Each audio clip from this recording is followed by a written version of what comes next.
আজকের ভিডিওটা শুধুমাত্র তাদের জন্য যাদের আমারও তো গলা ধরেছে, নাকের অবস্থা ঠিক এইরকম আর চোখ দিয়ে জল বেরোচ্ছে। আমি নিজের জন্য এটা বানাচ্ছিলাম, ভাবলাম আপনাদের সঙ্গেও শেয়ার করি, কারণ আপনাদের কাজে আসতে পারে। এখানে 1 কাপ জল নিয়ে নিয়েছি, যার মধ্যে 2-3টে লবঙ্গ, একটু এলাচ, দারচিনি, আদা, গোলমরিচ আর দিয়ে দিয়েছি তেজপাতা। এই জলটাকে ফুটিয়ে, অল্প তাপে ফুটিয়ে ফুটিয়ে একদম অর্ধেক করব। সেই সঙ্গে আপনি চাইলে চিনির বদলে একটুখানি মধু ইউজ করে খেতে পারেন। আমি আপনাকে এইটুকু তো বলতে পারি, 3বার খান এইটা, দেখবেন গায়েব হয়ে গেছে এই রকম কন্ডিশন, মানে মহাঔষধির মতন কাজ করে। তো দেখা যাক, গলা তো ছেড়ে যাবে আই উইশ, ভগবানের কৃপায়। আর আপনারা চাইলে কিন্তু এইরকম একটা রেসিপি বানিয়ে খান, খুব উপকৃত হবেন।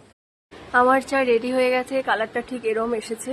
আমি কিন্তু প্রত্যেক দিন খাওয়ার জন্য এটা প্রেফার করব না, কারণ ভীষণ পরিমাণে শরীর কড়া করে দেয়। তো আপনি বড় জোর 2 থেকে 3বার খান, শরীর ঠিক হয়ে গেলে একটুখানি ভুসি ভেজানো জল বা কিছু একটা খেয়ে নিন, দ্যাটস ইট। তো চিয়ার্স, আশা করি ভিডিওটা কাজে দেবে আপনাদের।